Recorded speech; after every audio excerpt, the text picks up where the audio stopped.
go for something different here. What we can definitely praise is the change in Unicorns of Love impact their ability to pick a mid-game team comp and then use it in the mid-game effectively, appropriately. You can argue that after the 20-25 minutes, some of the Baron plays were less optimal, but it resulted in Unicorns getting great team fights. If Hylissang gets Annie again and locks people down like he did, picks and bans so far going exactly the same way. Again, I don't like the Kalista ban. I don't think it's worth banning Kalista out against Vardags, because he's not going to pick it when Sivir's open anyways, because he's not a Kalista player. We have Sivir. Production, can we roll a tape just from the previous match? Just keep going, because exactly it mirrored Sivir into Alistar, Elise, into Rek'Sai. Yep, it's the same. It's exactly the same again. So, Trevor, make a prediction here. Well, so previously it was Rumble and Kog'Maw. Do you really want to see that again, Berlin? You're booing right now, but do you really want to see that match? This is smart. Nukeduck steals the Viktor from PowerOfEvil. Nukeduck's Viktor was fantastic in the last 2 weeks of the split. He's got great statistics on that champion. 2 wins, 1 loss. 17, 6, and 22. Those are very good stats. Now this composition, if ROCCAT plays it out correctly with the Viktor, it changes a lot of things, especially in the mid game in terms of control around objectives, offensive potential, and just how do they play it out. That matters a lot, especially if Steve will pick up something slightly more aggressive or just something that has a better combination together with the Elise. We have a lot of options here, and then MrRallez can still be that late game carry on Kog'Maw. Something I want to watch this game is Hylissang's first back. Is he going to go for a double gank with Horo again? We have the famous Morgana on Hylissang, was banned so often, the most banned champion against Unicorns of Love. 12 games out of 18, Crepo, and he's going to get his hands on it. But PowerOfEvil's going back to that scaling mid laner, which is something that UOL had struggled with. Not used exceptionally well. It was their style, slow and steady, and they still won a lot of those games where they had deficits. So a very different approach right now. Very physical damage heavy too, because Nautilus, obviously, yeah, he has magic damage, but he's still a tank first, magic damage second. Morgana is support first, magic damage second. So the big 2 carries on the Unicorns of Love are Sivir and Varus, both pure AD damage carries. This gives Steve the opportunity to pick something that can just stack armor, Frozen Heart. Might even see a Maokai coming out. It's not banned currently. No, 8 games played. This will be the 9th time if that's locked in, and it is. So most played champion here for Steve. He will be going up against that tank Nautilus, and for PowerOfEvil, this is actually only the 2nd time he's played Varus this split. Yeah, Maokai and Elise obviously have a very fantastic CC combo. A little low on damage though in the 2v2 duel against Nautilus and Rek'Sai, who are slightly higher on damage. Really hard to judge. Depends how it plays out, honestly, because whoever gets the first move, whoever gets the counter gank, double knockup could come in. You know, 100% Rage Furious Bite here. That deals then true damage on the Rek'Sai. Many possibilities. Obviously, mid lane is going to be even Stevens. Farm, farm, farm. Whoever roams first. A drastic shift in team compositions for Unicorns of Love. This is very different to what they ran in Game 1. It is something we know they have run many times in the past, but let's see how their execution is. Because of the fact that, you know, we talked about how many times they fall behind during the summer split. What I like so much about this is the composition for ROCCAT. As these coaches are about to shake hands for the 2nd time today. It's like, hi, you're here again? Yeah, so am I. Ah, interesting. Is that there's offensive potential. Vander can now engage. Steve, his teleport flanks with Maokai were superb in some of the games, and those were the win conditions very often for ROCCAT. They dragged it out very late until the opponents forget there were wards behind them. Steve teleports in, twisted advances in. Alistar follows up, and then you have the offensive control mage potential from Viktor in these compositions that are in the screen right now. So more aggression for ROCCAT, and I think this can work out. We will find out shortly. If you agree with Crepo and think it will work out, hit us up on Twitter at LOL Esports, hashtag ROCWin or hashtag UOLWin.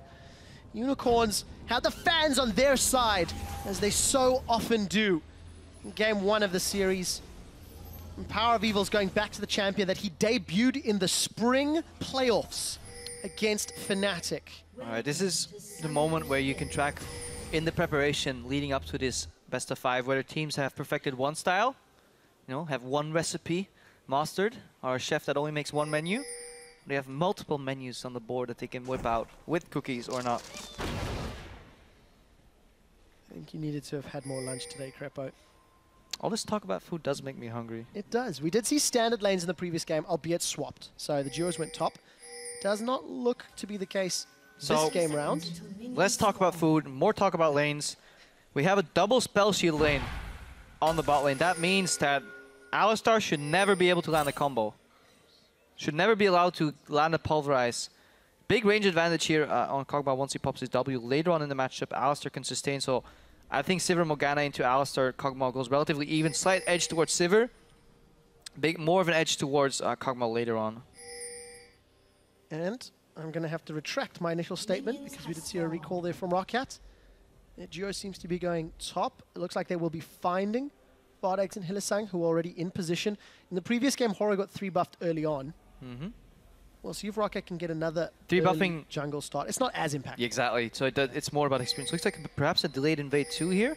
It's just interesting to see if it does happen a second game in a row, because this is ROCCAT, they're not changing. This is the correct move. Going for the delayed invade on the enemy side is what you need to do, because otherwise you yield 1/4 of your jungle access. Because if you lane swap, you divide the map half by half. Now they cancel the camp, so that's enough already. They obviously don't know how many people are there, but they have a peek in and they find out what's happening. Horo, he's down in the bottom lane, duo jungling with Vizicsacsi, so they have a little bit of a quicker jungle. Obviously we'll have to watch how they change the tankiness and the experience in that matchup. Usually you see at least half and half top laner jungler. Some regions going for even more. Benki has sacked even more to get Marin ahead over at SKT. Let's see if anybody will do a Marin cosplay here.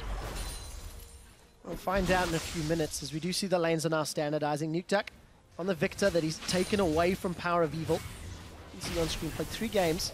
Exceptional kill participation. This is also ROCCAT's style. They tend to be more mid to late game focused when it comes to making decisions. So Steve yielded a lot of experience. He teleports back into lane level 1. Chachi's level 2. Let's see if that continues to carry on that way. That means Jankos should technically have an experience lead over his counterpart Horo. Let me take a look at that. Jankos 2.5, finishing that blue buff. Horo 2.8 as well, but he's heading to the next camp right now. So Jankos slightly ahead. But Horo has more camps at his disposal. Jankos will now find his jungle empty. Have to go for a gank, so let's see if he goes bottom, if Chachi smells a gank, because Steve, together with Jankos, have a very lethal combination. But what we did mention in game 1, Krepo, was how Elise, pre-15 minutes, you're looking to have an impact, you're looking to make a play. In some ways, similar to Lee Sin of old, where you want to have an impact, and Jankos is trying to set this up. Steve is giving it away a little early. We see the root, we see the knock-up, the cocoon! Not going to connect. Chachi's going to dredge line away. I think that gank could have been executed better. However, it is pressure to get Steve back in. Does burn the flash for Chachi. Yeah, Jankos was hesitant on where to cocoon. You obviously want to get that fancy Mad Life cocoon out, but once the dredge line starts casting, even landing cocoon, I don't think it's going to stop it. Horo, he's lurking. Is he in vision? Is he in the brush? I think he's in the brush. Yeah, he should be in the brush. Yeah, He's got Korean mechanics. Thank you, observers. He'll be in the bush. He's going to get the flash from Nukeduck. So, successful gank already. Flash for flash on both early ganks. Now, what did they do next? Do they revisit the same lane and finish what they started? Or did they just work with the threat of, if we come back to this lane, you will be dead, and then do the mind game, going to a different lane? Well, something that we were talking about in the office with these mid-lane Varuses is how easy it is to roam and gank them.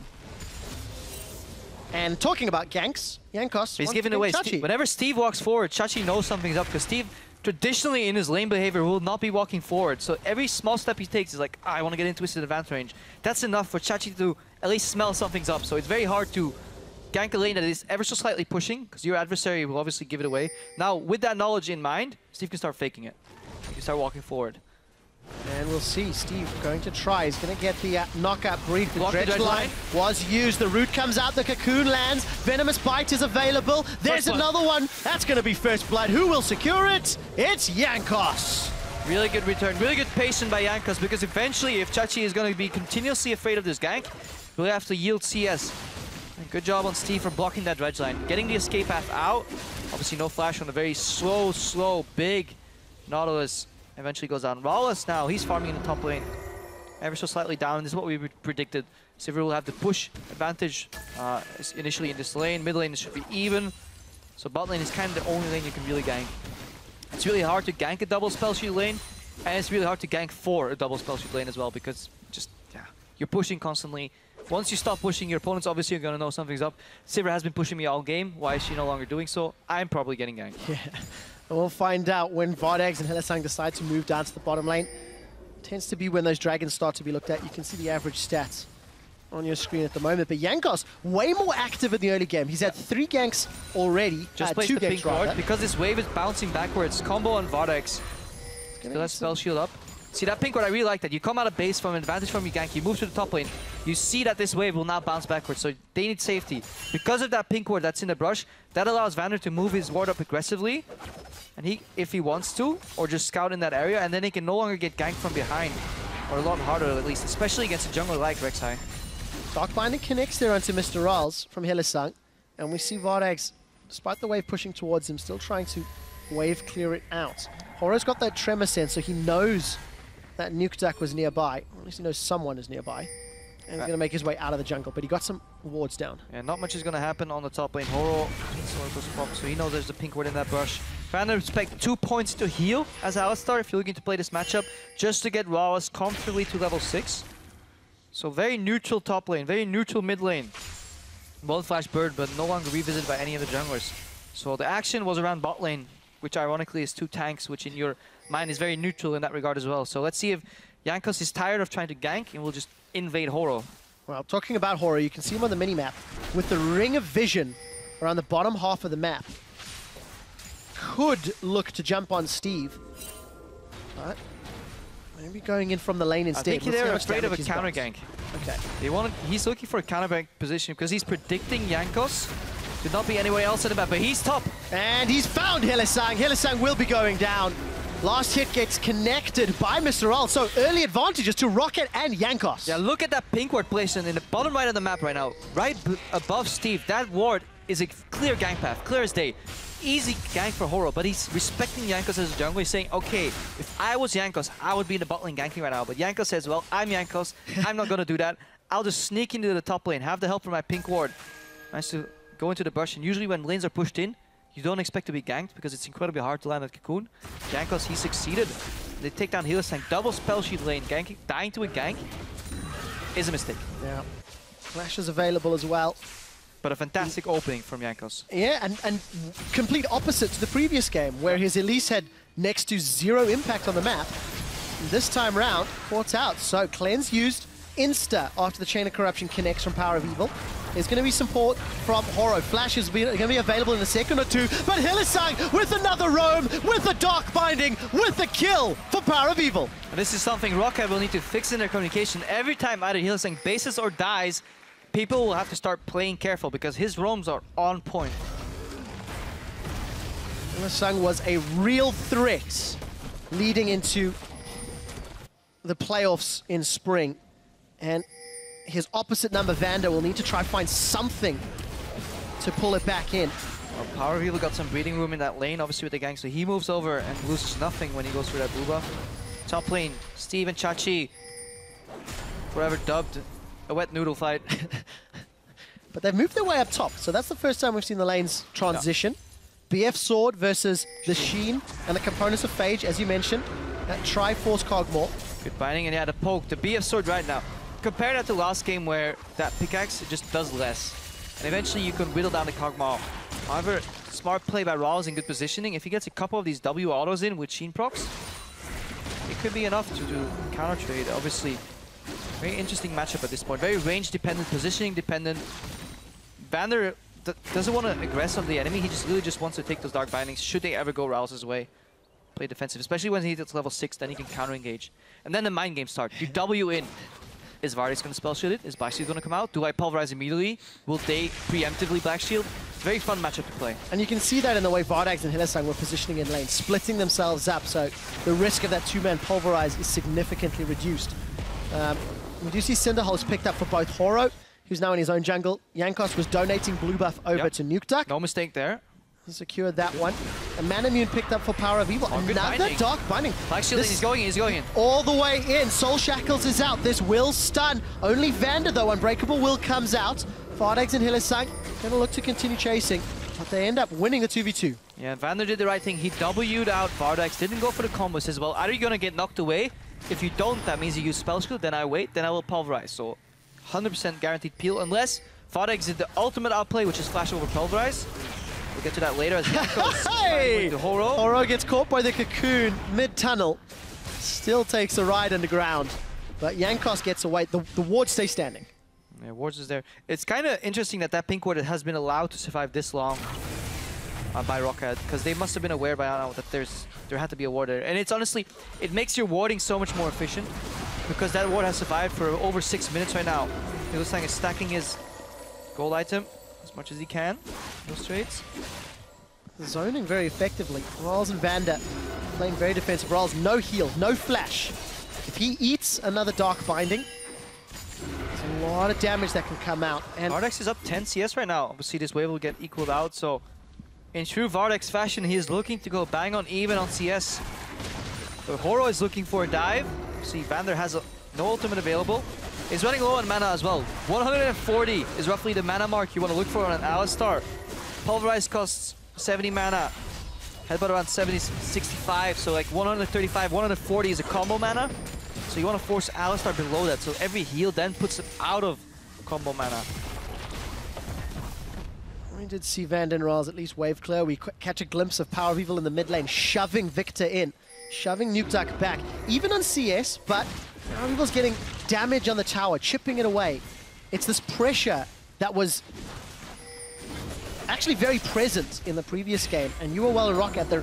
They're trading pressure and tempo back and forth. Yeah, more pressure from ROCCAT this game, mostly due to some phenomenal ganks by Jankos, but they're getting way down again by Unicorns, and let's see if they can take some of these towers at the same time. It will immediately open up the map, and perhaps that is what they are going for. Can they play that to their advantage? No dragons has been taken, or have been taken rather, at the 30-minute mark, so Aspect is miles and miles away for a potential win condition. Horo is spotted. Right. Chachi roaming to the mid lane. Chachi may be able to go, and Chain of Corruption connects, the cleanse comes out. This may secure a tower. So Cleanse right now has a 190-second cooldown, Chain of the Corruption roughly around 100. So that means there's a minute and a half where that can be used again, and it'll have to burn a flash. MrRallez is going to put some damage onto Hylissang. But look at the tower, look at the positioning. There's MrRallez and Vander, they're losing presence and pressure in that lane and the tower. Yeah, Jankos has been ganking for the majority of the game. Horo, he's been content with just shadowing his lanes, lurking in the shadows behind the scenes. Should you get ganked, I'm ready to counter gank. Meanwhile, you can safely exert pressure on the enemy because I'm always there to back you up. It's more of a Rek'Sai style approach, because when Rek'Sai tunnels in aggressively for a gank, then gets counter gank, she gets punished incredibly hard. So both these jungles trying to read each other, but right now the map is slowly going towards Unicorns. Very uncharacteristic fashion. Yeah. Because usually they are behind. And they've got that scaling mid laner as well. Almost 15 minutes. PowerOfEvil's got a kill. He's even on CS. As we said, he's only played it one other time this split, and he'd actually given up a death at the same point. Got himself a Brutalizer now, so got some CDR, some armor pen.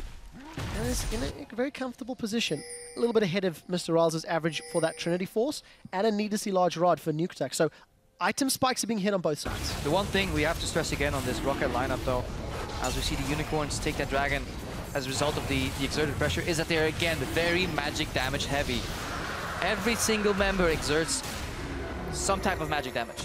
The only physical damage coming out of this lineup is MrRallez on Kog'Maw, and he is majority physical, but he's still very large part magic too, especially with his ultimates and his poke. So this in turn means that Chachi could go for heavy MR yet again. Come frontline. Horo, he can spec into very tank heavy MR. And there is denied passage, but we'll get the ward in anyways. UOL could go for a similar itemization, which was actually exceptional in the previous game. I think it was definitely the right direction. Maybe slightly optimizable. Maybe trade, Talisman for Righteous Glory. Maybe not double stack the A guy, but that is nitpicking, I guess. So definitely good read on what to build there. I really like the Banner of Command though. I think it's really, really strong item and should be built more in competitive play. It feels like every time you and I cast together, it is built, Crepo. Tower's going to fall down bottom as Jankos has moved in, using that human form ranged auto attacks from Jankos. It will be the first tower for ROCCAT. We'll keep gold even as we're heavily into the mid game now. And Nukeduck on his Viktor will be very happy whenever he see Horo somewhere on the map, because he obviously has lost his tier 1 tower in the mid lane. Wants to play without that backup. This always allows PowerOfEvil to push first, because PowerOfEvil has backup tower to back him up. That's what a backup tower does. Obviously, Nukeduck doesn't. Almost losing that blue buff, but he gets out-rotated towards the mid lane right now because they saw him do the blue buff. Yeah, chipped away at the tower. It's going to be roughly half HP gone, if not more. Look for the laser. Chachi's here as well. Jankos going to look for the cocoon. There's a black shield available. It's going to be used on PowerOfEvil. That's a flash over the wall from Steve. Hylissang forced to flash defensively. That'll cancel the soul shackles as Steve gets knocked up by the mine. Vizicsacsi's now moving backwards defensively. AD carry starting to move. Vardags has used on the hunt. He will get in range, but nothing further will come. In true support fashion, Hylissang black shields his carry as he gets piled upon and then flashes out. Doesn't save it for himself. Not a selfish player. Mid tower under siege. 30% went out. 20% went out. Double combo from Vander. Chaos Storm as out. well. It's a lot of damage. Tower's not dropped, but it's going to be a lot of Nukeduck. So close to getting nuked. Unicorns of Love have a minion line moving up shortly, and with ROCCAT so low, Unicorns, they may stick around for the tower. Definitely a transformation from the Unicorns ever since Horo joined. GP in a pre-game interview talked about how Horo has been helping him both attitude-wise in the team, really strong player, in addition to helping the coaching, because this is a very revamped Unicorns of Love in terms of strategy. How often have we seen Unicorns siege a tier 2 tower in the mid lane at 17 minutes in the game with 5 members going together for a map-wide play? Very rarely have we seen that European LCS. Very impressive from the Unicorns and worrying for ROCCAT. They're now 2,000 gold down, 1,500. They've given up a dragon, they've given up an extra tower, and I think more importantly, they're relenting under the pressure. There's some wards for Unicorns to play with though. Now keep watching Steve though, because he has his teleport available, and when ROCCAT has fallen behind in the past in a couple of games, even in the matchups against Unicorns, last time they played, they managed to hide some wards behind enemy lines and then make the Unicorns comfortably in that push. Say, okay, yeah, we're getting siege upon, you're doing great, fantastic, nice strategy. Boom, Steve teleport right behind them. And that could be enough to open up the map. Vander was trying to get a combo onto Chachi, but the defensive dredge line kept Chachi alive. Chachi's had some pretty good defensive dredge lines. Unfortunately, once there's all ROCCAT showing in the bottom lane, Unicorns secure an uncontested tower. 2 more now. Chain of Corruption connects onto Nukeduck. There's some support from Jankos this time defensively though. But look, top lane. Maokai can hold that for a while. There's only one damage dealer in the top lane. It's only Sivir there. They have Viktor and Elise. And PowerOfEvil was trying to edge his way in. He realizes he can't really do too much in the mid lane, so they're looking to make that that siege spike really on that next minion wave coming in. Let's see if they get back up in time and whether this mid lane tower will fall. Honestly, at this point, it might be worth trading tier 2 top for tier 1 mid, just to open up the map a little more for ROCCAT, give them a little more room to play with.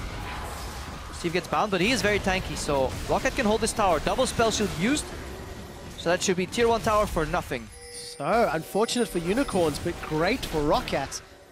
They still have to knock that tower down. We see Horo coming in behind Jankos and Nukeduck. Chachi's nearby. I don't think they're going to be able to. So the tower actually remains standing, yep. Crepo. Both teams get damage and trade position. Boomerang Blade will connect on Vander, and ROCCAT are able to escape. There's a minute until Dragon is up. Baron was used after Vision and a lead was secured, but look at the Vision from ROCCAT's side towards the Unicorns. There's a ring of red wards. Yeah, that is some really good deep vision. I'm just going to pan over on my screen and see when it exactly will expire. About 90 seconds left on most of these wards, so that could prompt a potential Steve teleport that we have been talking about. However, on the other side, in ROCCAT jungles, very few deep wards because Unicorns of Love were playing to the top side of the map, so obviously bottom side of the map underpopulated, so that ROCCAT defense might actually mean a lot for this game, that they can keep their top side alive. They've spent some time invading in the bottom side. Obviously, you can rotate back towards that first dragon, potentially for them. Let's see if they want to set up a team fight for that dragon with Steve, with Righteous Glory right now, and more engage on ROCCAT. And that was what they were lacking last game. They had counter engage, they had kite, but they couldn't find opening windows to really punish the Unicorns. We've just gone over 20 minutes. The dragon will be up in 10 seconds, and not only is that Righteous Glory with Steve, you can see Vander's working his way there as well. Very confident. Ludens and Lost Whisper. Once Black Shield and Binding are down, Vander can obviously face stick. In the event that somebody finds himself in that brush, he can use Unbreakable to get out. And yeah, this is the result of that vision control from ROCCAT. Really good wards by Vander. Hylissang will try and go for cheeky steal. Not this time. Doesn't work. Of course, with those poke comps, Unicorns late to arrive. Horo, pushing away Ryan. Traditional answer. You play on the bottom right side of the map, I will go to the top left side of the map. Taking away that red buff. And then potentially warding some more in the jungle for ROCCAT. Keep their eyes on that tier 2 tower top. They could now push in mid lane, rotate to the top lane, but sieging into a Maokai at this point in the game is pretty rough, so they're splitting up their forces. Unicorns still unable to take down that last outer turret, Crepo. Vardags and Hylissang, they got pushed in by Jankos much earlier in the game. After Jankos moved in there. So a little bit of props to RALZ and Vander from keeping it alive, lowering some of the gold lead the Unicorns have built up. And again, there's your double Aegis from Unicorns of Love against the magic threats. Yeah, double Aegis coming out. It is, this time it's okay because Horo will be playing the fight in a different area than Hylissang will. Yes, Morgana has the close range ultimate, but in most fights she just uses it to peel tanks off the AD carry. So they play in different fights. Double banner could be good too. Vander will have to use his ultimate eventually. Unbreakable will to stay alive. Nobody else from UOL is going to die for that. They're happy with the tower. So Unicorns, they reclaim the vision control. ROCCAT didn't really care, but also they reclaim that control over the bottom side of the map and take down a tier 1 tower. 4 towers to 1 right now. Very aggressive, forward-thinking Unicorns of Love coming out this game. It's resulting in a gold lead. It's resulting in... They got the first dragon, and there's no relenting. Unicorns grouping themselves up down the bottom. Chain of corruption. Goes wide. Goes wide. Not the first time we've said it. It won't be the last. But look at the ward. It's behind Unicorns. Steve. Here comes Steve, and he's got cookies. Vardags is in trouble as Jankos takes him out. Horo's trying to tunnel away. Chachi's teleported in, only to run away. Nukeduck gets caught by the dredge line and the mine, and he's knocked up. PowerOfEvil's looking for the kill, but there's a flash away. Nukeduck stays alive. PowerOfEvil continues to land those auto attacks. Dark Binding noms a Spiderling, but that is all. 1 for 0 in favor of ROCCAT. And they stop Unicorns' pressure. And this is exactly what we were talking about. Once the Unicorns get lulled into this false sense of security, yes, we're seeing we have 4 towers to 1. They forget about the wards and their flanks and behind them. Steve finds an opening. 1 kill only though. A lot of flashes burn on both sides. So now the team fights shift in a different way. When ROCCAT have to use all their flashes, they have less engage potential again. Flashes with advances off the board. Vander is the only one really with an engage flash potential because even Jankos had to flash out. Let's watch that again. They're sieging. Horo is doing the Grom. Do they see the teleport? It's not been pinged out, but I imagine they're aware of it because they see people running at them. Vardags had already used his spell, so he's out of the equation. Chachi comes in. Jankos a little deep. Keep your eyes on Nukeduck. He's not afraid to play aggressively. Again, Chachi, good turnaround dredge line. He did this last game too. Arrow comes in. Flash. Very last second. Failed combo from Vander, or he knocks 1 away and 1 up, so in that sense, good combo from Vander. And then yeah, all the Righteous Glory are on cooldown, so you can't really do anything else. Let's take a look at the mini-map. Unicorns, while they are pushing and pressuring deep, they're also keeping up their vision game. Almost every time you look down in the early stages, the 15 to 25 minute mark, Unicorns have got great vision on the map, and they're using it quite effectively this series. And that has been Horo. He hasn't really ganked any lane. He's shadowed at best with the Rek'Sai, and he's been at multiple parts of the map because of obviously, you know, having that Void Rush available to go left and right on the map. So perhaps it could be wise for ROCCAT in the next game to just, you know, force Horo on a second jungler. He's new, not new to the LCS, but he's back in his first game of this split. Maybe they could put him on uncomfortable junglers. Maybe just target that vision control a little bit. Because Unicorns have clearly worked in some mechanisms in these last few weeks.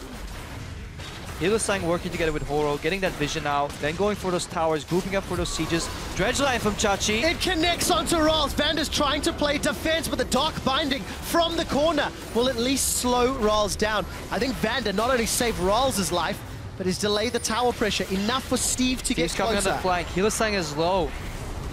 Binding after binding, really good accuracy on those Dark Bindings. There's a reason it's the most banned champion against the Unicorns of Love. But the wave clear from ROCCAT is strong, and they're still defending the tower. And PoE is playing a fantastic Varus. Every piercing arrow is connecting because he's reading the game. He's waiting until people move in predictable movement patterns. Every time Nukeduck walks forward to laser the wave, he eats an arrow. Every time MrRallez steps in to either cast an ultimate or proc a W all attack, he eats an arrow. Right now he's using it for wave clear, just get that healthy wave in the tower and use that momentum. Perhaps get the first base off, move somewhere else. Baron baits on the table. A lot of options for Unicorns right now. And they're playing it safe. I like the fact they realize wave, 2 waves, we're not going to get this tower, so they back away. There's farm to be had on the bottom lane for Vizicsacsi. Doesn't have teleports available. Did you see that locket completed for Horo a moment or two ago, and all of the magic resist from Vizicsacsi. You see he's got the Spirit, you see he's got the Spectre's Cowl, so... And he's fulfilling his role where Chachi used to be such a big, what we call, hyper carry, carry top laner. He's now fulfilling the role of tank CC bot. He's building CDR with the Glacial Shroud and the Spirit Visage and just stacking on magic resistance as efficiently as he can.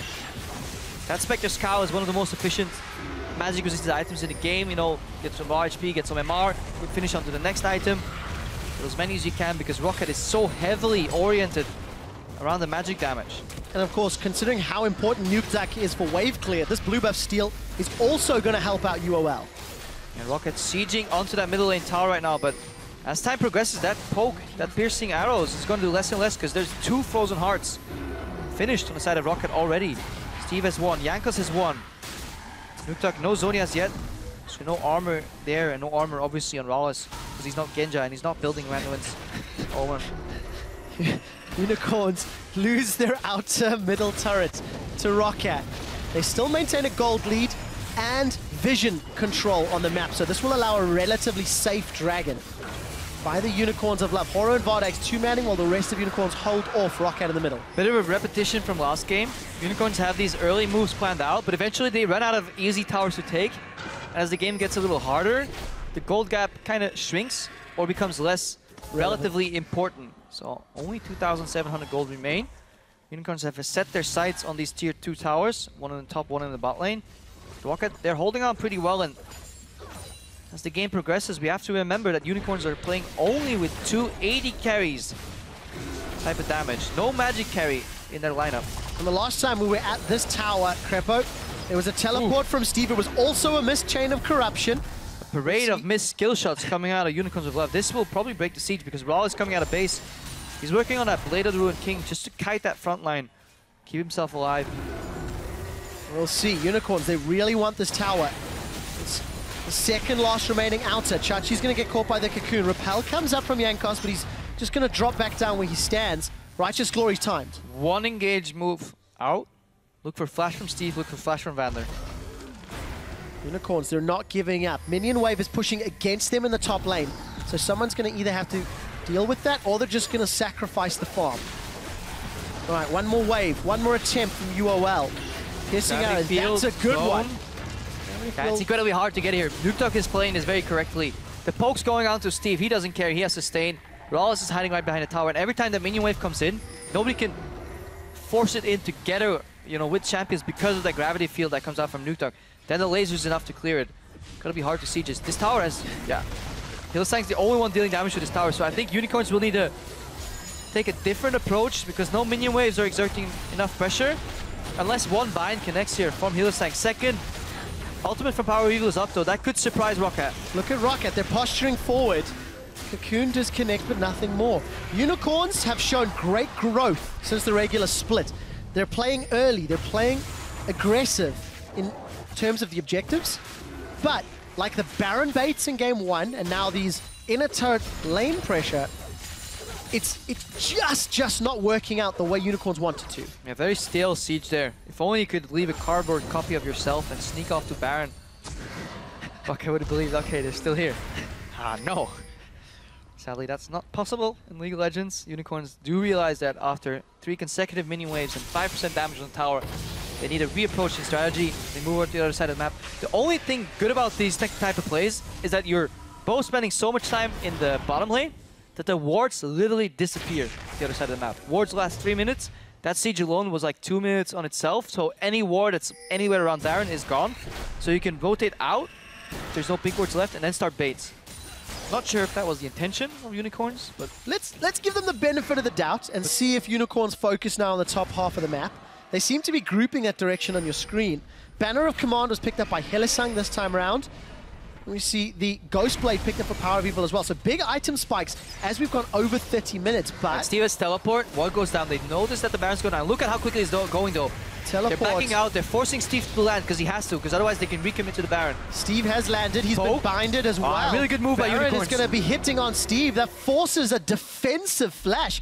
This time round, the minion waves are in favor of the Unicorns of Love. So, Krepo denying vision on Baron. They went straight there, and they're going straight for ROCCAT. On the hunt, flash! Binding forces a flash from ROCCAT. This will get them a tower.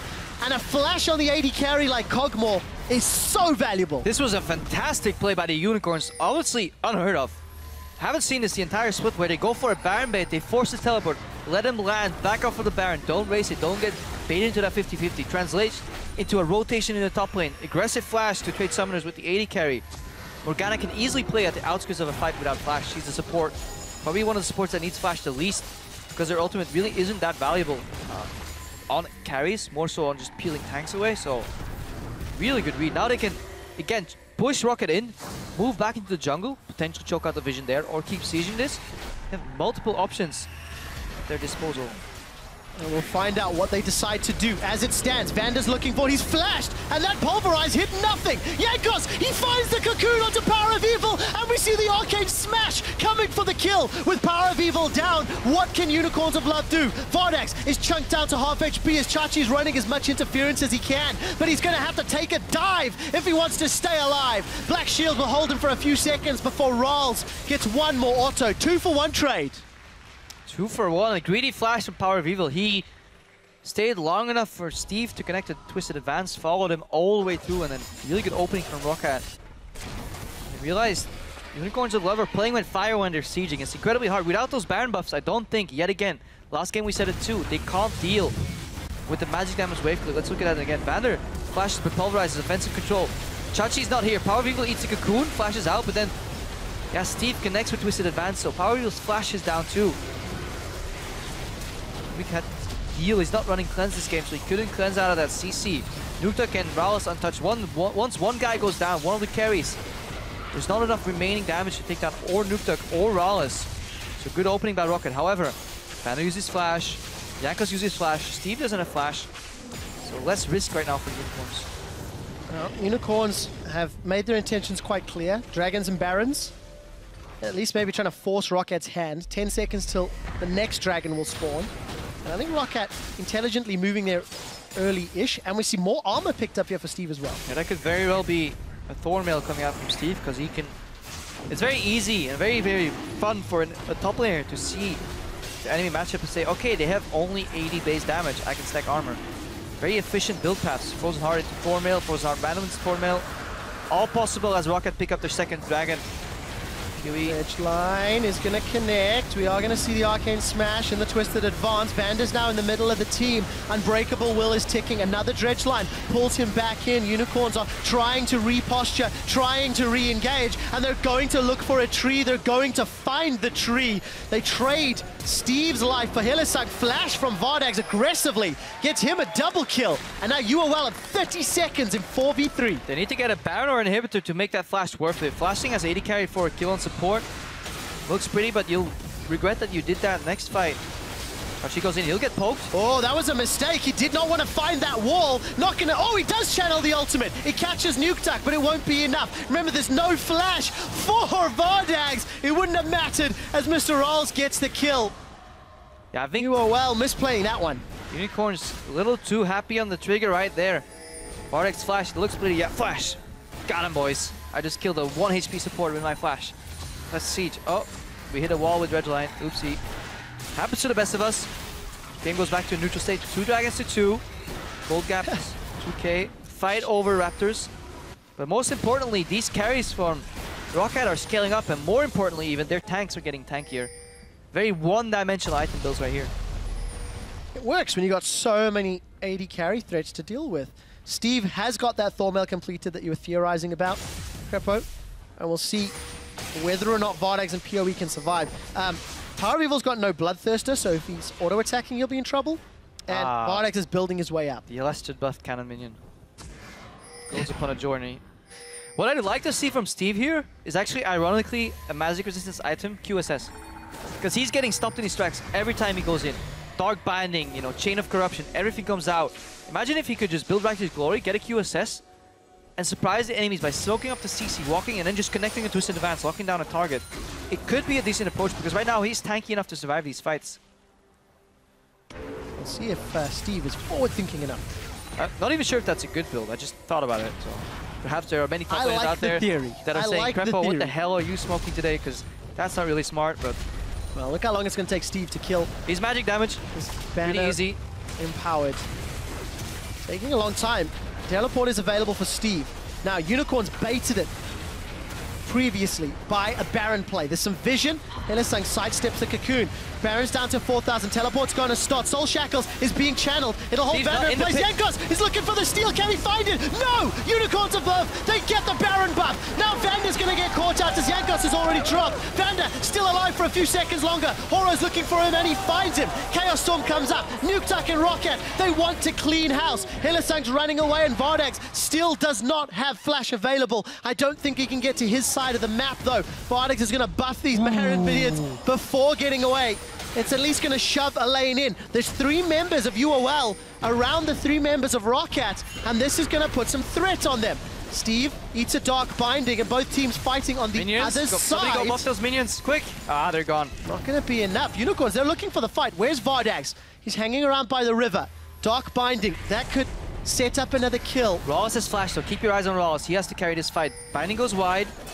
And we see ROCCAT, they're finally trying to find their way back to their own territory. Vardags is lifesteal a little bit up from that Vamp Scepter. RALEZ, that's a 3-man knockup! Horo goes huge before he goes down. It did not matter because Vardags couldn't auto-attack. Here comes Chachi! He gets the dredge line, he throws the mine, and then Unicorns run away. He used a teleport for that. That is 1 teleport and 2 flashes to get a kill on Nukeduck. They have to capitalize on it. If they can't, it looks pretty, but yet again, you have to see what you do. Now, I want you to keep your eyes on the ward that will be placed in the pit and on Steve's teleport, because I think if Steve goes into the pit together with Jankos, this fight could have been a whole lot more different. Look, the ward goes down, but Steve's teleporting in the brush on the right side. Look at what he has to do right now. He has to waste his flash, if he has it. Does he even have flash? Yes, he does. He goes in with flash. He could have been in that fight already, disrupting and getting a flash onto potential Vardags or PowerOfEvil to win that fight, while RALEZ is standing on the side, being just artillery from the wall. So this fight could have played out whole different. Look at how much damage is being done to PoE here from Nukeduck and Steve, and how low Vardags is. This fight could have gone so much better. So much different, and it's in the little things right now, and that's what you have to look for, because we're in quarterfinals of playoffs right now. We can start criticizing these teams for these plays, because at Worlds, when you play against the Chinese and Korean teams, they will not make that mistake. And that could be the difference between winning Game 2 in the best of 5 or going down 0-2. Had ROCCAT been able to wipe UOL, that Baron buff could have been negated. Hell, they could have even stolen it. Waiting for Godot. Oh, for Nukeduck instead. Yeah. Okay, eventually that blue buff goes down. PowerOfEvil picks up his own blue. More armor being picked up by Jankos. And ROCCAT, second Righteous Glory. Still some MR though. I guess to deal with Chachi. Chachi is tank Nautilus with some CDR. Riptide does very high base damage though. You have to remember that's around, I think it's around 400 if you connect all the 3 procs on a very low cooldown. It's on like a 5-second cooldown. Just gonna double check. 3.5 with this build. Only 3 points into that, I believe though. No, 5 points into Riptide already, yeah. So 3.5 seconds. That's a lot of damage over time that comes out from that Nautilus. Chachi being respected in that regard. Jankos saying, I will be majorly dealing with you in fights. Crepo. Unicorns have got Baron on a few of their members. They've also got a Banner of Command. You can see once again, side lanes pushing towards ROCCAT. But what they need the most, or what ROCCAT needs the most, is time, because they're scaling more and more beneficially into the late game. They've denied 2 dragons from Unicorns. If Unicorns got them, they could have sitting on Aspect right now, but that's not the case. They're working on their 3rd dragon right now. More movement speed. 1 Banner of Command buff minion in the bot lane, but that's almost dying. But ROCCAT are at the verge of being out-rotated here. If Unicorns will spot that, they could even use Sivir to get to that tower quicker. Maybe they will. ROCCAT aren't going to be able to get to the tower though quickly enough. Unfortunately for UOL, weren't fast enough. Good poke. Nukeduck, however, does not have that armor stack built up, so he gets chunked out real hard. He's waiting for his flash right now as well. If Unicorns have timed that, they know that their window of opportunity is closing soon, because sieging on a Viktor with Flash Chaos Storm is dangerous, especially when that Baron buff seemingly worn out. Short. Yep, it has. So we're back at where we were 10 minutes ago, sieging into this lineup from ROCCAT is incredibly hard. It's taken a long time, but Unicorns have made it work by eventually peeling away from the siege and looking for their other objectives. Chain of Corruption, it will connect in a lockdown, at least a front line. The engage tools for ROCCAT. Yeah, this siege is not going to happen unless Chachi peels off and moves into the top lane. It's a massive wave right there. On your minimap, you can spot it. Not enough to take that tower down on its own.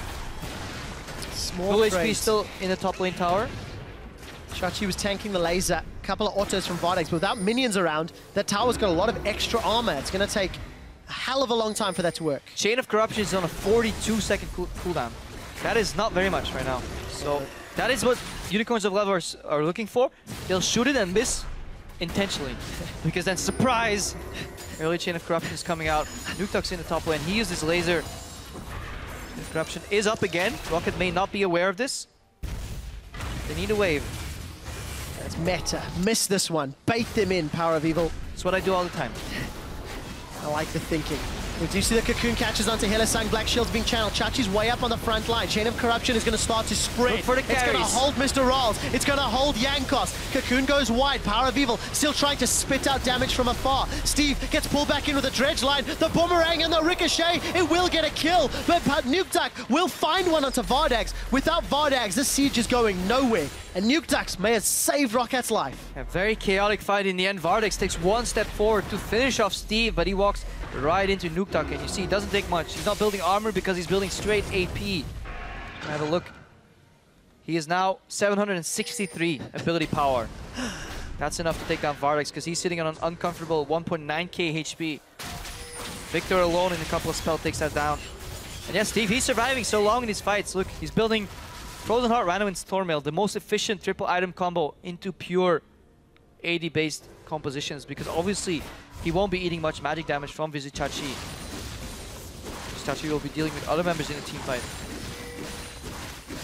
And Vander, in addition to his Righteous Glory, is going to build a Talisman right now because he knows all we need is mobility to close the gap on the carries. Unbreakable should be enough to be tanky enough in these fights because very limited damage approach from Unicorns, and they're slowly but surely getting outscaled in that department. Yeah, we're 43 minutes in. We can see MrRallez just, to use a freak word, eviscerating everything he hits. Phantom Dancer, Blade of the Rune King, Triforce, even a defensive QSS to break a binding or a Chain of Corruption. And MrRallez, as long as he doesn't get caught, he's fine, but he's 505. He's not been caught yet. Well, it is obviously raw 80 damage. We cannot underestimate the power of Sivir in these late game teamfights. One Ricochet, one Boomerang Blade with this 4-item combination can wreak havoc. Is enough to one-shot or two-shot, you know, Nukeduck or ROCCAT should they connect properly. Just very position-reliant fights here. But I would put my money on Nukeduck and ROCCAT as a combination to a position slightly better than PowerOfEvil and Vardags. So in that regard... And they got a few more tools on their side to help them with that as well. Mid lane's open. Baron has been warded by both teams. Red buff taken by Vardags. That might help him in fights. Red buff slowing down people in these extended, you know, paced team fights may prove useful. You do see that Banner of Command has been used to buff up a minion. And by the way, the top outer turret is still standing.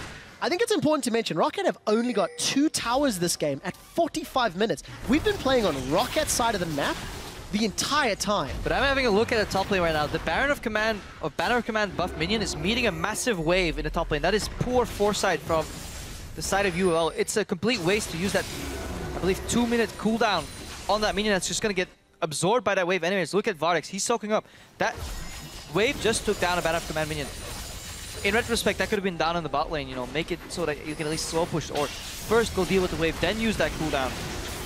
However, ROCCAT have found an opening on the Baron, spotted by the Scrying Orb. Chachi teleport is being channeled. So is Steve's. Here comes Steve, Horo, and the rest of Unicorns. They're going to connect with a chain. They're going to connect with a binding. Baron is dealing damage to ROCCAT, and the team fight has begun. Horo's going to knock up a giant tree. Vardags, this is a risky position. He manages to get Nukeduck. Cocoon comes out. QSS follows. Defensive flash from Vardags, but MrRallez is caught. He's got caught out by the knockup. Unicorns of Love have found themselves the kills they need to potentially secure this Baron. What a fight, and really good positioning by Vardags. As I was saying, that Nukeduck and RALZ as a combo likely do better. They find themselves annihilated because one of the escape directions was limited because there was a Baron right there. They started Baron, they found themselves surrounded. They should have probably burned it down.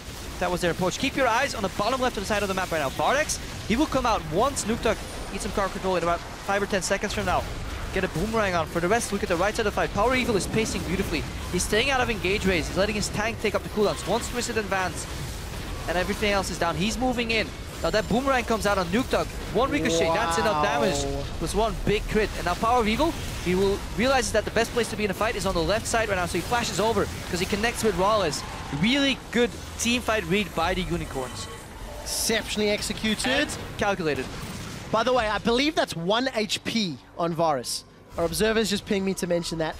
Crep, I want to revisit the banner of command point because I can see the cooldown has been used again. Let's hope it's in the right lane. Been built 16 times. 16 times, Crepper, with a 12-4 win-loss. Unicorn's going to hope to